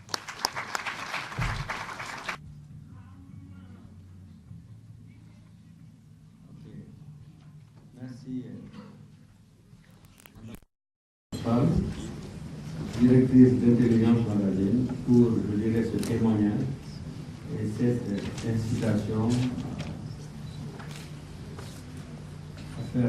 à demander aux jeunes vraiment d'être des leaders pour l'Afrique. Moi, j'ai été très sensibilisé par vos propos. Et je pense que vous avez aussi des mots pour les jeunes, parce que vous aussi vous êtes jeunes, n'est-ce pas? Et je crois que c'est un bel exemple de leadership qu'on voit.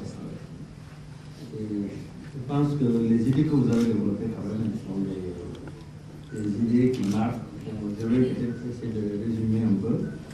Bon, le premier point, je pense que je partage avec vous, vous avez parlé d'anxiété. Effectivement, actuellement, nous sentons que tous les jeunes sont anxieux de leur avenir. Qu'est-ce qui va se passer? Ils font les études, ils ont leur diplôme, mais bon, tout le monde ne peut pas être employé par l'État. Et qu'est-ce qu'ils vont faire? Donc, on voit des vagues de jeunes chômeurs qui se développent de plus en plus. Et je pense que ce que vous avez dit, c'est que réellement, il ne faut pas être dans cette posture d'anxiété. Il faut beaucoup plus dire qu'est-ce que moi je peux faire pour m'en sortir. Et je crois que ça, c'est un élément très important. Chercher à avoir les opportunités plutôt que de tomber sous le poids la fatalité, on n'a rien, rien ne se passe, etc. Surtout en montrant les bons exemples des jeunes qui sont partis de rien, qui ont réussi. Pourquoi pas vous? Je crois que c'est ça le problème. Et je pense que j'ai bien remarqué ces propos, j'ai bien apprécié ces propos. Vous avez sorti également un certain nombre d'éléments basés sur la compétence. Je crois que c'est important. Être un bon leader qui est compétent quelque part. Et je pense que le projet YALI vient bien à propos par rapport à ce renforcement de compétences, qui renforce également la confiance. Et on ne peut rien devenir si on n'a pas confiance en soi. C'est une des qualités dont le niveau doit avoir. Alors, l'autre aspect, c'est. Vous avez développé également, je pense, le sentiment d'être conscient de ses responsabilités. On est jeune, mais on a des responsabilités. Donc, on a un rôle à jouer, une partition à jouer dans le cadre du développement de notre pays et même du développement personnel. Je pense que c'est important. Et en fait, vous avez résumé après les deux aspects que je retiens, la persévérance et l'unité. Je pense qu'on ne peut rien bâtir de fort si on n'est pas unis. Avec l'union, on peut vraiment arriver à bousculer les montagnes, comme on le dit souvent. En tout cas, je vous remercie pour cet exposé, en espérant que les jeunes qui sont là ont bien suivi vos propos. Et ils ne manqueront peut-être pas de vous poser un certain nombre de questions après la série de questions. Merci, madame. Ok, maintenant, on va passer la parole à M. Alundiaï. Tous mes collègues d'être là aujourd'hui pour partager mon expérience, aussi bien dans le secteur public, en tant qu'auditeur, en tant que magistrat, au niveau de la Cour des comptes, au niveau du Conseil d'État, au niveau de la société civile. J'ai eu à militer dans beaucoup d'organisations comme le GERDES, l'Association des juristes africains, pour le combat pour la promotion des droits de l'homme. J'ai également cette expérience du secteur privé en étant le secrétaire général de la Société Générale de Banque, donc en participant à la réflexion sur le financement de développement et le financement des entreprises. Donc je pense qu'un peu c'est cette transversalité qui fait que je peux peut-être partager un peu le vécu que j'ai eu. Voilà. Je voudrais emprunter à la fois à ce que nous apprenons au niveau de l'enseignement, à la démarche que nous mettons en œuvre au niveau de la formation des étudiants, mais également, bon, je ferai un jeu. Je vais faire un peu de la numérologie. On m'a donné 10 minutes. En décomptant le nombre de lettres dans le leadership, je me suis rendu compte que j'ai 10 lettres. Et que ces 10 lettres symbolisent les 10 doigts de la main.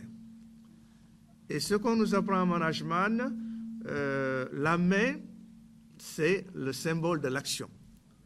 Et c'est l'outil également le plus perfectionné que Dieu nous a donné pour construire ce monde. Donc je pense que le leadership, à mon avis, symbolise à travers les 10 lettres le catalyseur qui nous permettra de changer le continent africain, au lieu de rester dans la rhétorique, d'aller vers l'action pour changer notre continent.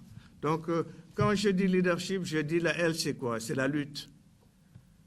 On s'inscrit dans une lutte multidimensionnelle, politique, économique, sociale, technologique, écologique, légale ou juridique. Donc, si vous prenez les leaders, vous voyez qu'ils prennent en charge l'une de ces dimensions. Le leadership également, c'est l'excellence. Tous les leaders dont nous avons parlé s'inscrivent un peu dans cette recherche de l'excellence, de toujours aller au-delà de leur capacité, au-delà d'exploiter au maximum leur potentialité pour toujours faire mieux. Le leadership également, c'est la détermination. Un leader ne baisse pas les bras. Quand il a en charge un projet, un combat à mener, il mobilise toute sa volonté pour aller de l'avant et réaliser l'objectif qu'il s'est fixé. Le leadership également, c'est la stratégie. c'est l'exemplarité. Le leader doit donner l'exemple. Donc, il faut être devant quand il s'agit d'aller au combat également. Donc, c'est quand nous étudions ce qui a été fait par Nelson Mandela, par beaucoup de leaders, on se rend compte que cette exemplarité, c'est une dimension importante du leadership. Le leadership aussi, c'est la responsabilité. Un leader doit être responsable, s'inscrire un peu dans le respect de l'éthique et le respect de l'autre, de la transparence. Le leader également, c'est la stratégie. Pour arriver à votre objectif, vous devez développer des stratégies. Le leadership, c'est l'humilité, le H. Donc, un leader, généralement, c'est quelqu'un d'humble. Prenez Nelson Mandela, prenez Gandhi, prenez le président Obama, c'est des gens humbles, en fait. Le leader également, c'est l'imagination. Un leader, c'est quelqu'un qui cultive son imagination. Et c'est cette imagination qui est le vecteur un peu pour innover dans tous les domaines, que ce soit dans le domaine technique, technologique, etc., ou bien dans le domaine social ou dans le domaine économique. Et je terminerai par le P en disant que le leadership, c'est le partage, en fait. Ce partage qui s'inscrit dans ce qu'on appelle maintenant le partenariat. Il faut qu'un leader développe des partenariats, s'inscrive dans des réseaux, etc. Donc, moi, je pense que ces 10 lettres qui constituent le concept de leadership et qui réfèrent aux 10 doigts de la main, constituent, si vous voulez, la locomotive qui nous permettra peut-être de sortir de notre situation. Voilà. Maintenant, quel est le modèle? Moi, le modèle qui m'a inspiré. Donc, quand j'étais à l'université, bon, mon modèle, c'était Cheikh Anta Diop, en fait, qui a su mener le combat pour déchirer le voile, qui fait qu'on a toujours pensé que l'Afrique ne participe pas au développement de l'humanité. Il nous a montré que ce n'est pas le cas. Dans tous les combats qui ont été menés par l'humanité, émergence de l'humanité en Afrique, la constitution des grandes civilisations en Égypte, au Ghana, etc., l'Afrique a apporté sa part, a apporté sa pierre. Si nous prenons tout ce qui se passe de protection des droits, que ce soit lors des guerres mondiales, l'Afrique également a participé à la défense de la démocratie, à la défense des droits de l'homme. Si nous prenons le développement économique, vous prenez les États-Unis qui constituent un peu notre modèle économique, l'Afrique, par la sueur de ses enfants et par le sang de ses enfants, a aidé à construire les États-Unis. Donc, nous n'avons pas à considérer que nous sommes les derniers de l'histoire. Je pense peut-être qu'on nous a fait croire pendant longtemps qu'on est les derniers de l'histoire, mais si on déchire le voile qui occulte le développement des hommes, l'émergence de l'humanité, on constatera que l'Afrique a toujours été à l'avant-garde du combat pour l'humanité. Voilà. Donc, nous n'avons pas de complexe à faire. Il suffit tout simplement de trouver la connaissance et de voir quel est l'argumentaire qu'on peut opposer aux autres pour leur dire, oui, nous n'avons pas de complexe d'infériorité à développer, même si présentement, dans le cheminement de l'histoire, on peut se trouver à une position qui ne nous donne pas satisfaction. Il suffit qu'on le veuille et qu'on ait confiance en nous, peut-être pour rattraper ce retard. Je mettrai davantage l'accent peut-être sur l'approche pédagogique, en fait, compte tenu de mon expérience d'enseignant. Comment on peut promouvoir le leadership en direction des jeunes? Sur le contenu pédagogique, je pense qu'il faut inverser un peu la tendance, c'est-à-dire mettre l'accent sur ce qu'on appelle les compétences douces, les compétences transversales. Qu'est-ce que j'appelle compétences douces, compétences transversales? C'est comment aider les gens à développer leur créativité, comment aider les gens à s'approprier les méthodes et les techniques de résolution des conflits, comment on peut aider nos étudiants à gérer le temps. M. Sen l'a dit tout à l'heure, la gestion du temps. Comment on peut gérer nos priorités? Comment on peut aider nos étudiants à développer leurs compétences en termes de plaidoyer, de réseautage? Et comment on peut les aider également à s'approprier tout ce que porte la technologie, l'éthique, pour essayer un peu de s'ouvrir sur le vaste monde? Je pense que ce sont ces compétences douces, transversales, qu'on devrait mettre au cœur de la formation dans le programme YALI, sans négliger ce que j'appelle les compétences dures, ou le hard, si nous voulons utiliser un mot anglais, comptabilité, finance, droit, je pense qu'on peut leur accorder la place qu'il faut, mais inverser un peu la tendance et mettre l'accent sur les compétences douces. Sur l'encadrement pédagogique, je pense que ce programme nécessite un suivi et non pas une approche pédagogique traditionnelle. Il faut qu'il y ait des cohortes, mettons, de 10. Chaque cohorte est supervisée par un tuteur et qui se chargera de les accompagner dans la réalisation de leur projet tout au long de leur temps de formation au niveau de CESAC. Et je souhaiterais également que dans l'encadrement pédagogique, qu'on donne plus de place à la femme. Je ne le dis pas pour lui faire plaisir, parce que je pense que tout de même, comme on le dit, si vous éduquez un homme, vous éduquez un individu. Si vous éduquez une femme, vous éduquez toute une société. Et je pense que la femme, quelque part, est porteuse de ces qualités qui nous aideront à transformer l'Afrique. L'intelligence émotionnelle, la capacité de s'ouvrir à l'autre, de comprendre l'autre, etc. C'est l'intuition, c'est l'imagination, c'est le pragmatisme. Ce sont les qualités qui sont très développées chez les femmes et je souhaiterais que dans le programme du YALI, qu'on fasse davantage de place à l'encadrement féminin pour aider nos étudiants à mieux faire. Voilà, je terminerai juste par 3 conseils aux étudiants. Ce que j'appelle la règle des 3 C. Le premier C, c'est la confiance en vous-même. Si vous avez confiance en vous, vous allez diriger les autres. C'est également la connaissance.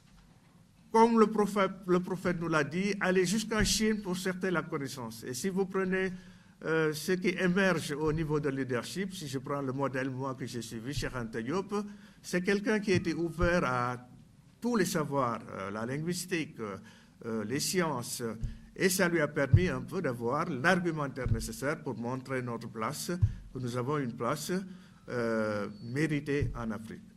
Et le dernier C, c'est la conviction.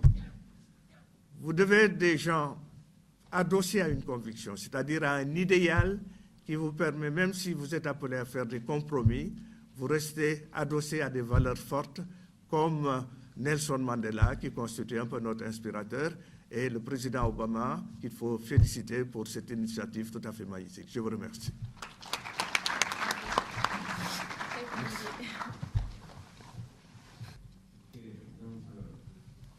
Merci, M. Amindiaï, pour votre exposé. Je pense que vous avez abordé tous les aspects composant le leadership. Je pense que d'abord, la déclinaison des lettres de leadership en action a été une bonne initiative et ça permet également de faire ressortir toutes les qualités que doit avoir un leader. Je pense qu'après cette déclinaison, vous avez également voulu aborder l'approche pédagogique. Je pense que je partage fondamentalement ce que vous avez dit en termes de compétences douces, parce que tout n'est pas acquisition de connaissances, mais il faut avoir quand même la capacité de réagir, la capacité d'initiative. Et je pense que ça, c'est des aspects quand même, des aspects transversaux. Vous avez parlé également de résolution de conflits, de gérer le temps, de priorité, de plaidoyer, d'éthique. Je pense que tout ça, c'est des outils qui doivent être à la disposition des leaders pour qu'ils puissent vraiment transformer leurs activités en affaires rentables. Je pense que ça, c'est des aspects très importants. Et vous avez également fait ressortir les 3 C, la confiance en vous-même, la confiance en soi. Je pense que personne ne peut le mettre en question. Vous avez également la connaissance. Il faut avoir quand même un domaine de compétences dans lequel vous pouvez exceller. Et surtout la conviction qui vous permet dans les situations d'anxiété, de pouvoir transcender les difficultés et de faire des propositions qui pourront vraiment permettre de réussir dans la vie. Alors, donc voilà, je pense que nous avons les exposés qui ont été écrits par nos trois conférenciers. Là, qu'est-ce que vous me suivez?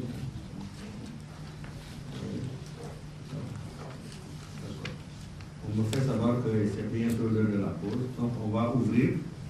Hein? Il me dit de prendre combien de questions? Deux questions. Bon.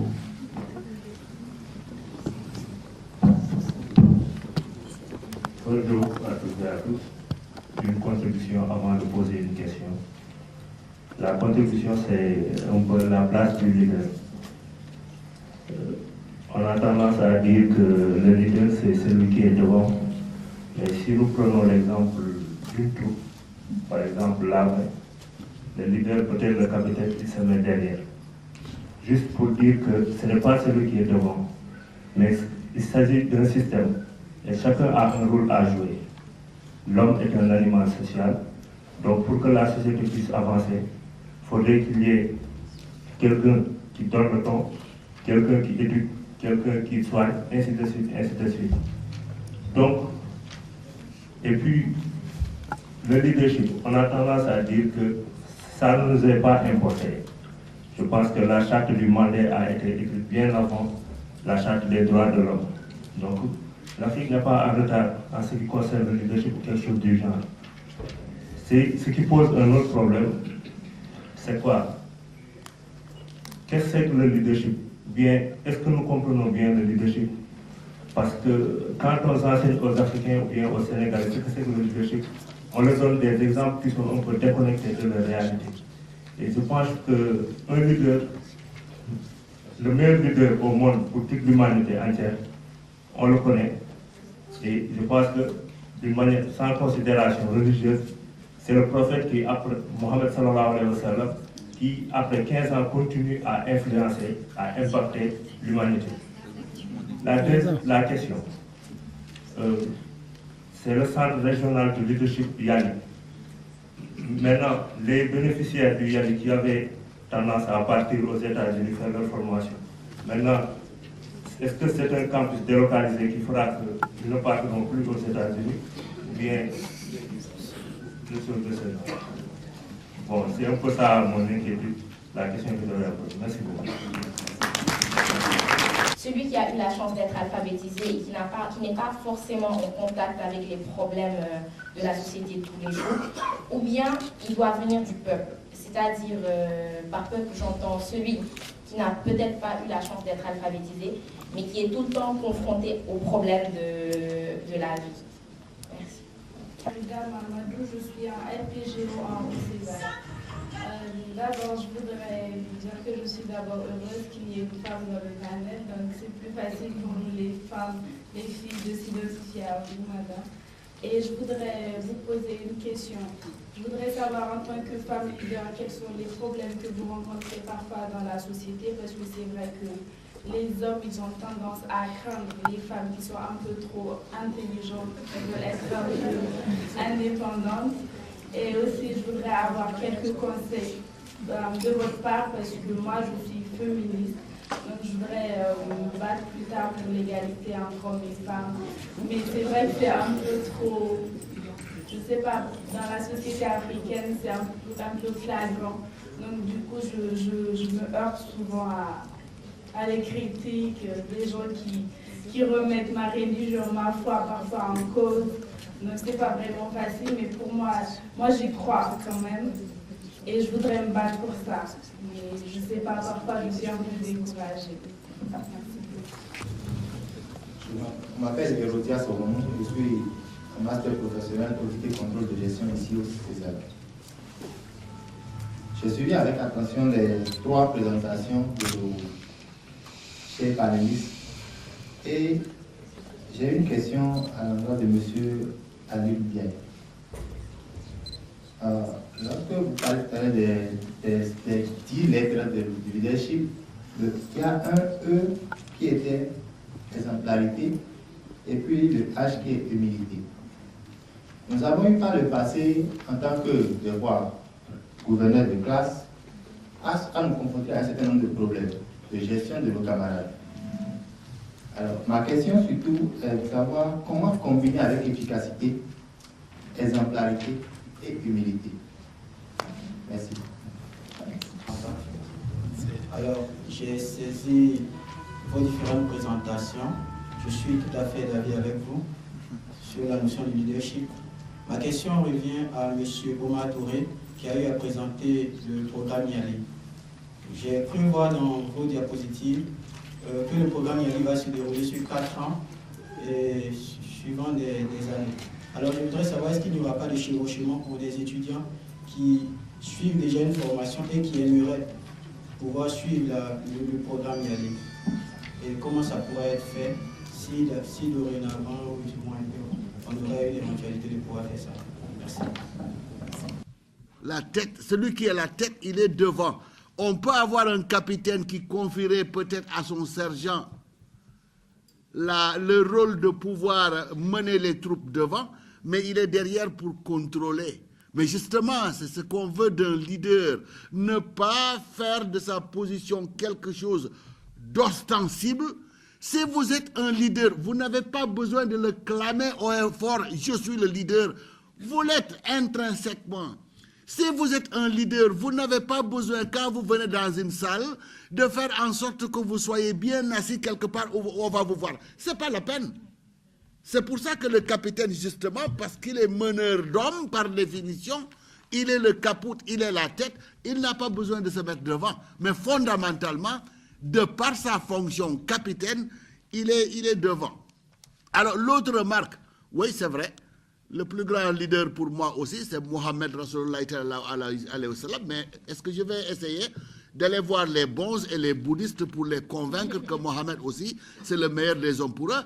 Ils ont leurs convictions, ils ont leurs croyances. Le plus important, c'est que moi, je sois ancré dans mes croyances, dans mes convictions, mais je donne aux autres la latitude de faire deux choses. Soit ils me rejoignent dans mes convictions, ou alors ils gardent leurs convictions. Si on ne le fait pas, et si on ne fait pas attention à ça, nous allons amener dans cette Afrique-là des périls et des crises qui sont en train de ravager le monde. Il faut qu'on fasse attention.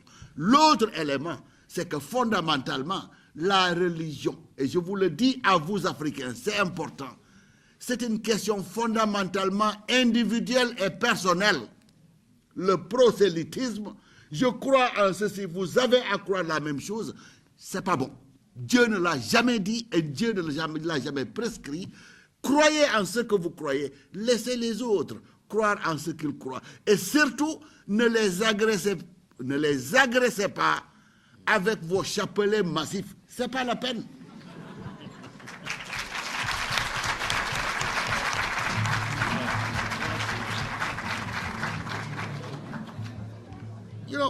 Vous croyez en Dieu.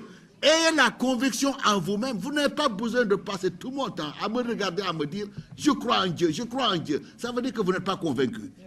Alors, arrêtons ça en Afrique. Ce truc-là, la religion, chacun porte ça en lui-même. Et vous ne pouvez pas forcer les autres. Mohammed est mon leader. Jésus-Christ peut être le leader d'autres personnes. Je le leur accorde.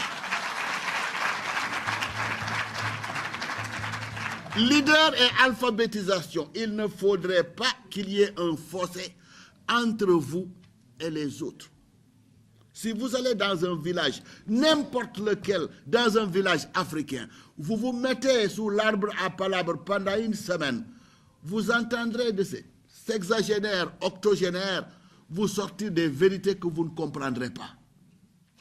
Des vérités fondamentalement philosophiques et qui auront une attitude tellement zen et responsable dans la simplicité de leurs habits en bogalon. Ils peuvent vous enseigner des choses qu'aucun de vos professeurs qui auront ramassé tous les diplômes du monde, aucun d'entre eux ne serait capable de vous enseigner. Donc, faites comme Chinua Achebe. Qu'est-ce qu'il dit? Wisdom is like a goatskin bag. Everyone carries his own. La sagesse, elle est partagée. Chacun peut avoir la sienne, mais chacun d'entre nous aura toujours raison. Ça, c'est important.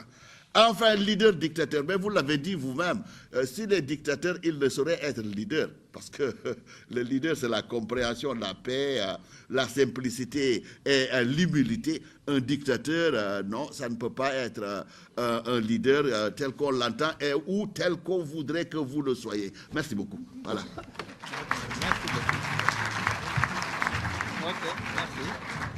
Alors, allez-y. Alors,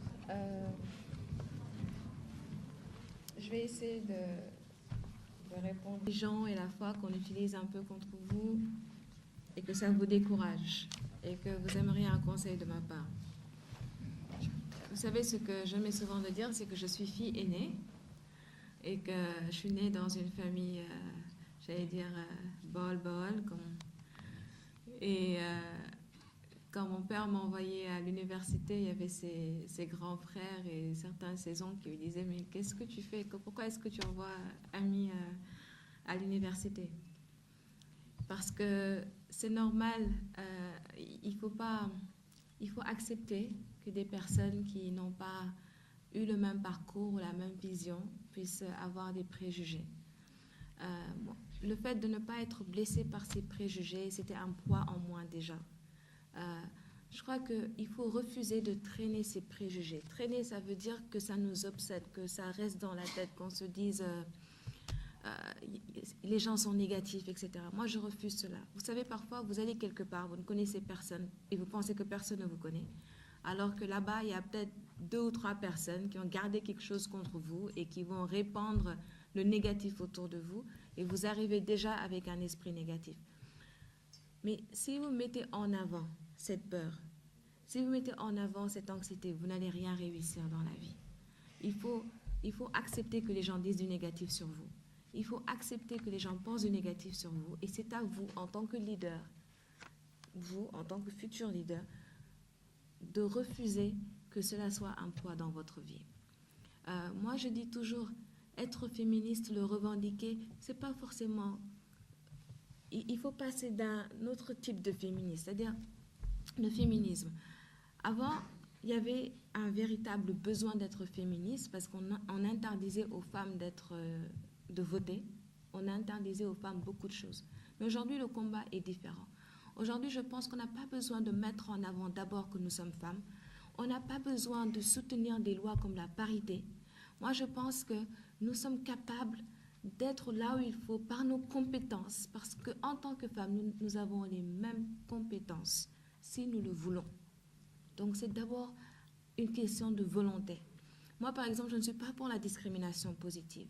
Je ne suis pas là à dire « Ah, il faut qu'il y ait 2 femmes à ce poste de direction ». Je vous dis, vous regardez les pays comme la Malaisie, Singapour, vous allez à Silicon Valley, qui est quand même, j'allais dire, le temple de la science aux États-Unis, mais ils n'ont fait que prendre des ingénieurs d'Inde, de Singapour, de Malaisie pour créer là-bas. Cette création de valeur, ils sont allés chercher des personnes. Parce qu'aujourd'hui, on est dans un monde où on comptera par ses compétences. Et quand on aura besoin tout de suite... Tout à l'heure, il y avait une scène dramatique, on a vu quelqu'un de vos camarades être malade, un de vos camarades être malade. Mais s'il y avait une femme médecin, vous pensez qu'on allait dire « Et les femmes, on ne va pas la prendre ?» Non, on va la prendre parce que les femmes et les médecins d'abord. Donc, moi, j'invite toutes les jeunes femmes à se dire que pour compter aujourd'hui, ce sera par les compétences. Refusons la facilité. Quand je pense à quelqu'un comme Maïmouna Kantouré, je me dis, nous n'avons pas le droit de dire que parce que nous sommes femmes, nous sommes défavorisées. Non, parce que nous sommes femmes, nous bénéficions de l'apport de pionnières qui ont réussi là où c'était difficile. Mais aujourd'hui, on ne peut plus dire parce que je suis femme, je n'ai pas été recrutée. Parce que je suis femme, je n'ai pas été acceptée. Non, c'est parce que, est-ce qu'il n'y a pas quelque part un manque de compétences? Ou est-ce que quelqu'un de plus valable, un homme plus valable, n'a pas été pris parce qu'il est homme? Donc, parce qu'il est valable. Donc, oui, c'est un lapsus naturel, hein, je ne sais pas si... En tout cas, voilà, c'est ce que je voulais vous dire que ne soyez pas découragés, refusez d'être découragés, parce que si vous êtes là aujourd'hui, si vous êtes venu ici, que vous avez eu le courage de poser cette question, c'est parce que vous êtes leader. Le leadership est en vous, et je vous encourage à poursuivre sur cette voie. Et je voulais juste intervenir également sur la partie élite, peuple. Moi, je ne considère pas l'élite comme étant ceux qui sont alphabétisés. Déjà, moi, je dirais juste cela. Pour moi, l'élite, ce n'est pas ceux qui sont alphabétisés. Pour moi, l'élite, c'est ceux dont on a besoin. C'est ceux dont on a besoin. C'est ceux vers qui on se tourne. Et ceux dont on a besoin, c'est tous ceux qui ont su créer la richesse autour de la richesse de compétences, richesse de potentiel autour de leur personne. C'est ce que je voulais dire. Et le peuple, c'est nous tous. Donc, je crois qu'il faut être dans cette logique inclusive. C'est très important. Et le leader, pour moi, c'est celui qui est devant. C'est celui qui est devant. Ce n'est pas celui qui est derrière. Et je vais vous dire pourquoi. Parce que ça dépend également de ce que vous appelez par être derrière. Pour moi, quand on est... pour moi, le leadership, c'est également une façon d'organiser une société. Quand vous êtes dans un avion, le leader, c'est le commandant, parce que c'est lui qui conduit, donc on le suit. Peu importe qui est à l'intérieur, qui fait quoi dans la vie, le leader, là, c'est le commandant, c'est le pilote. Donc, par contre, quand on est un peuple, quand on veut être leader, peu importe si on est devant ou derrière, on est leader parce qu'on a su prouver sa valeur, on a su montrer que l'on compte. Le leader, c'est celui qui compte. Alors, si vous comptez, peu importe si vous êtes devant ou derrière, vous êtes leader. Si vous ne comptez pas, vous êtes suiviste. Alors, à vous de décider sur quel côté vous voulez être. Voilà ce que je voulais dire. Bon, je crois que je vais répondre rapidement. La biologie commence à nous pousser peut-être à aller de l'autre côté. Voilà. Voilà, bon, je vous invite à partager avec moi cet ouvrage de la performance à l'excellence de Gene Collins, Devenir une entreprise leader. Qu'est-ce qu'il montre dans cet ouvrage? Que le leader, il prêche par l'exemple. Quand il s'agit d'aller de l'avant, de s'engager pour accroître les performances de l'entreprise, il est devant. Mais quand il y a un succès, humilité du leader, lui, il va regarder par la fenêtre. Il va dire, ce sont les autres. Si ça a marché, ce sont les autres. C'est la chance. Il ne dira jamais que c'est moi. Alors que ce qu'on appelle les dirigeants narcissiques, médiatiques, généralement, ils se bombent le torse pour dire, si ça marche, c'est moi. Et quand ils vont quitter leur entreprise, ils feront tout pour que ça ne marche plus. Alors que le leader va préparer son successeur pour assurer la pérennité de l'entreprise. Peut-être c'est cet exemple qui permet de mieux illustrer la notion d'exemplarité et d'humilité. Voilà, je voulais juste ajouter ça.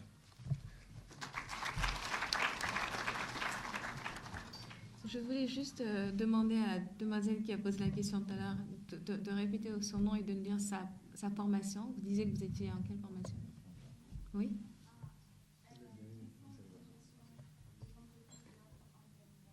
D'accord, merci. Monsieur Touré, vous avez la parole. Je pense qu'il y a une question qui vous était...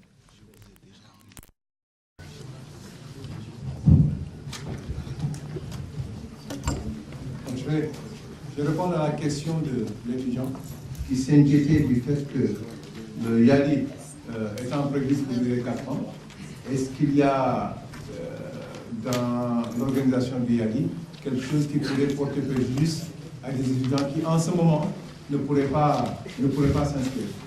Je crois que la réponse est dans la question que vous avez posée. En fait, vous avez dit que le YALI dure 4 ans. Autrement dit, il y a des cycles, nous sommes sur des cycles de 5 semaines plus 7 semaines de post-formation. Et ensuite, on reprend. 5 semaines, 7 semaines de post-formation, ensuite on reprend. Autrement dit, si la première cohorte tombe à une période qui ne vous arrange pas, ne vous découragez pas. Attendez une cohorte qui tombe durant une période où vous avez le temps de le faire. Autrement dit, le YALI, ce n'est pas quelque chose qu'on ouvre et qu'on ferme immédiatement. Vous avez le temps pendant 4 ans de rattraper une cohorte qui correspond à un moment, qui arrive à un moment où vous avez le temps de le faire. Donc il n'y a pas d'inquiétude à ce problème. Maintenant, je voudrais, avant de finir, pour enseigner sur les questions de notre pratique, d'abord remercier notre modérateur, n'est-ce pas, pour sa bien prestation. Et ensuite aussi, vous donner quelques informations sur ce qui va se passer. Donc il y aura tout de suite la pause. Nous avons vraiment débordé, n'est-ce pas? Mais bon, il y a eu une pause, n'est-ce pas, dans les jardins du Césac, du côté du restaurant, juste à l'entrée, n'est-ce pas? Et après, on revient en salle pour terminer la matinée. Ensuite, il y a une pause déjeuner qui sera servie aussi au même endroit, n'est-ce pas, dans les jardins du Césac, pour maintenant repartir en salle et finir la journée. Je voudrais aussi attirer votre attention sur le fait qu'il y a un coin photo qui est aménagé à côté du restaurant du Césac. Pour les gens qui aimeraient partir avec un souvenir, n'est-ce pas, il y a une bâche, n'est-ce pas, avec, assez sympathique, n'est-ce pas, qui pourra permettre aux gens de prendre des photos souvenirs de passage ici. Voilà, je voudrais dire aussi aux gens qui sont dans la salle et qui n'ont pas reçu un badge, demandez un badge avant de sortir. Est-ce qu'il y en a qui n'en ont pas? Si personne n'en a pas, ben, c'est bon, donc c'est bon, tout le monde est bon. Vous n'en avez pas. Donc restez là-bas, on va vous donner. Voilà, donc on peut aller en pause. Donc je remercie tout le monde. On va en pause.